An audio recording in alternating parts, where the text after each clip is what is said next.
Hello, welcome to the Sideboard here at the StarCityGames.com Legacy Open in Baltimore, part of the SCG Tour, brought to you by Ultimate Guard. I'm Nick Mill alongside, you all know him, the Esper Professor, Shaheen Soorani. Put her there. Yes, sir. Pleasure My to be man, here. Always, not playing Esper today. Yeah, you know, it's a rare occasion. It's not to be celebrated, it's to be mourned. You know, right. it's the black was no good in this deck. It was time for me after 5 years of kicking and screaming to finally let go. So here we are. A quick moment of silence for it. All right, that's good enough. Good enough. Now, you wrote about these changes in the Star City Games newsletter a couple weeks back, how you said, you know, the black was good at times, you know, Lingering Souls, Thoughtseize, that kind of stuff was good, but it just hurt the mana too much in a lot of matchups, made you susceptible to Wasteland, and now you kind of got this clean blue-white build that allows you to play a lot more kind of a controlling deck.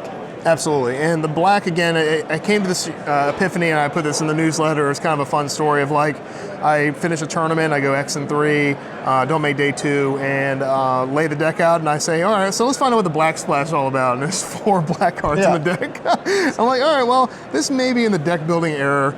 At the time when Tom Martell played it, and I stole the deck from him. It had Vindicate in there, it had Lingering Souls, of course, it had Thoughtseize, it had a plethora of one-ofs in the sideboard.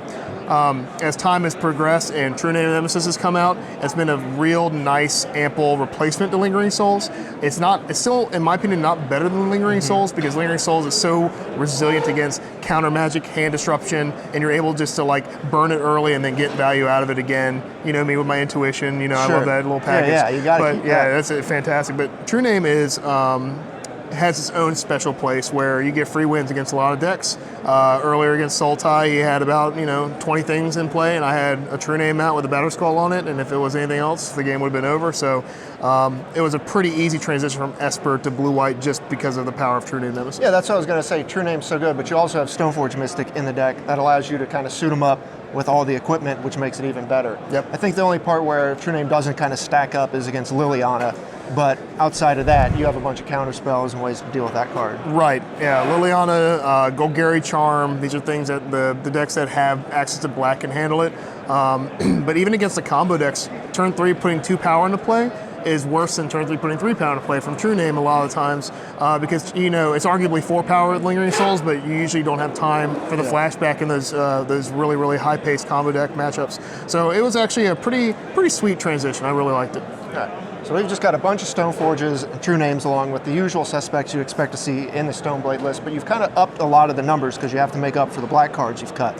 So we have more counter spells, spell pierces, and then you've even made room for back to basics. Now you, as a person who has complained endlessly about Blood Moon in a lot of formats, kind of sneaking this one in here, huh? That is a hypocritical addition, I'm not gonna lie. If you can't beat them, join them, right? Sure. It's such a grimy card, just like Blood Moon's a grimy card, and it's one of those things where there's a new menace, there's a new hard deck to beat, and that's Eldrazi for fair decks. It is a fair deck sort of, but it's got like Chalice and ridiculously cheap costly creatures, and it just rolls these Stoneblade decks, and it rolls a lot of the fair decks. So back to basics is kind of like the Hail Mary to beat it. Also fantastic against lands, main deck, because game 1 against lands, you're really, really struggling, but with a True Name into a back to basics, you probably can steal a game or two.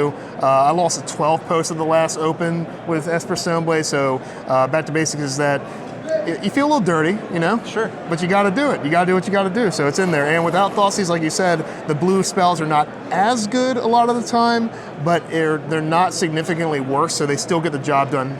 Winning, as long as you're winning, it doesn't matter. So if you sort of win with a spell pierce, but would dominate with a Thoughtseize, and it's a fine transition time. Plus, you get the value of your opponent having to, ask a judge if this is in your main deck or not. That Absolutely. Kind of thing. And of course, it catches them off guard because game 1, you just don't play around things like that. Especially when I'm playing in the SCG Tour, people are pretty confident I won't have cards like Blood Moon or Back to Basics in my deck, and it's nice to have a little surprise every now and then. Other removal, you got Supreme Verdict and Council Judgment, along with Swords of Plowshares, of course. Yep. Supreme Verdict, kind of your sweeper of choice, and then Council Judgment is just your answer to anything.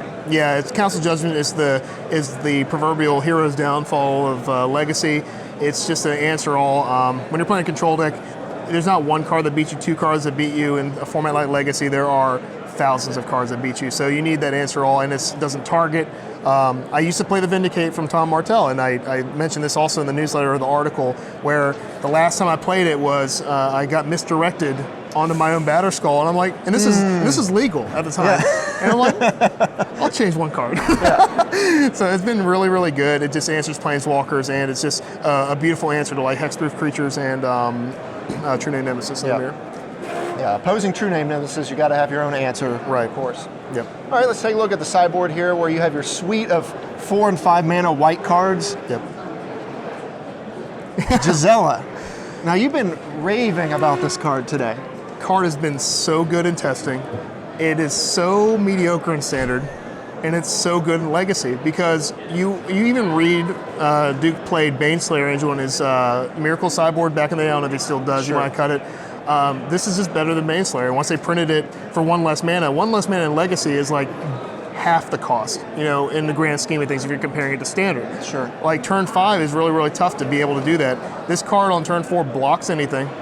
It carries equipment obviously very well. It has lifelink, which is a huge bonus. And it's one of those cards where if they're not playing Lightning Bolt, you bring it in. Like against Sultai, they have a Maelstrom Pulse maybe. You bring it in against those Chalice decks. Of course, it gets around that. It's an evasion creature to come in with the moat. So it's one of those cards that is sneaky good. Okay, so it's trust me, give it a shot, and you'll be really pleased with it. Sure, you didn't want to kind of work in a Bruna in here as well? Yeah, that's a joke. I mean, might as well. I mean, I used to play Teleman's Performance, which is basically Bruna costed. But again, when you start losing to the same deck over and over and over, you got to take a seat back and you got to say, what can I put in this deck to beat it? And Bruna's been the answer to a lot of the Eldrazi creatures, because again, the lifelink and the swinging is really, really good, and it blocks well, just like Teleman's Performance was the answer to the lands players, who now play 4 Tireless Tracker in their deck. So Jarvis Yu and Daryl Ayers and all the other lands players, they've caught the tater. They got one step ahead. They got me. It took them a little bit. They got a little bit of a beating before they came around. So now they're around, and now they can avoid that. I believe at the last GP I was at, there were lands players playing Phage in their sideboard, so that they could get you when you tried that. The big lands player in the SCG Tour, and I cannot remember his name to save my life. Is it I can't remember. David Long? It might be David Long. It might be David Long, but they was walking. It was David Long. It was David Long. So he was sitting around with the other lands players, not because lands players hang out, but just because we're all together. And he said that you come back with a Teleman's Performance, I'll be back with a Phage. So you have that happen to you once, that's good enough. Of course, you had Moat, which is kind of a package deal with that. Then you have Nahiri. Not the new one, of course. We have the old school one from the Commander product, just another value card that goes along with Stoneforge Mystic. It's the fourth Jace the Mind Sculptor against grindy matchups. I actually ran a Jace out there to get countered in order to play Nahiri, because it was a bigger impact on the board. He already countered my Jitte from earlier, and I Batter Skull in my hand, so the ability to put equipment from your graveyard or hand, it allows you not to play a really terrible Academy Ruins, which is just not good. So this card is one of those grindy matchup cards that has that added bonus to it. Sure. Now we have a bunch of, kind of more replicate cards of things you already have in your deck, more Supreme Verdicts, more counter spells in the form of Blue Blast, Flusterstorm, and other back to basics. Yep. Then we have kind of the hate cards here. We got Rest in Peace, Containment Priest, and Meddling Mage here along with the Disenchant. Right, and Rest in Peace is a 3 of, and there's a lot of people on I haven't got a chance to answer the article questions. I've been really busy, but we'll get to this weekend. They've been asking why not play Surgical over Rest in Peace, and Surgical is like a Band-Aid on the matchup. They can play around it. It doesn't hit Punching Fire most of the time. Lands just laughs at it. And even Dredge decks can really play around it, but Rest in Peace is a hard lock. Yeah. And you don't ever want to split those up either. I saw that question as well, because you want to be able to play a second one to back you up against Abrupt Decays and other enchantment removal. So Rest in Peace is like the pinnacle sideboard card for this deck, and don't ever cut that card from the sideboard. Surgical more of a combo deck, or a deck that can win fast. Right. What kind of wants that option as opposed to this? Absolutely. Or get your card if you know what they have in their hand somehow and be able to get it. So Priest here, go against the deck's cheating and creatures, things natural order, that sort. Meddling Mage. What are you naming mostly with that? Meddling Mage has been very medium for me because I haven't played against combo decks today, really. So, but it just comes in against all the combo decks. I brought it against Miracles twice. Against Miracles, you name whatever piece they're missing, And the best part about playing Stoneblade with True Name Nemesis is that a lot of the spot removal comes out.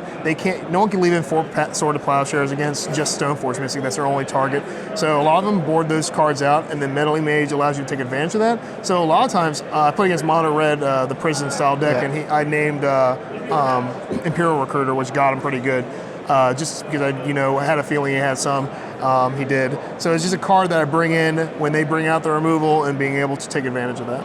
Okay, so going forward, you believe blue-white is the way to go. Is there anything that can change meta shift that would make you want to try to bring black back into this deck, or are you kind of just like looking forward with this build? I think Eldrazi would have to fall off real bad because the black was actually, Thought Season, those cards are very bad against Eldrazi. They Chalice, for one, you just don't want more 1-mana spells in your deck. The blue counter magic, like I said, is doing the job that black does, and I was so sick of losing with my basic swamp in play, and just like, it's so bad, and you're just, every time you're looking down, you're like, why am I playing the black splash? The problem was the same thing that Mike Flores told me. He's like, when are you gonna put this deck down? And I told him, once I start getting creamed with it. So for 5 years, I've been kind of, coasting on the Esper Stoneblade. And then last tournament, I got creamed, and I was good enough. One tournament getting creamed, done. All right. Blue-white has been operating a lot better in testing and in tournament play, so I don't see myself going back anytime soon. Esper Stoneblade, what have you done for me lately? Yes. We're moving to blue-white. Absolutely. Shaheen, thanks for joining me here in the sideboard. Appreciate it. Stay tuned to StarCityGames.com all weekend long for the action in Baltimore.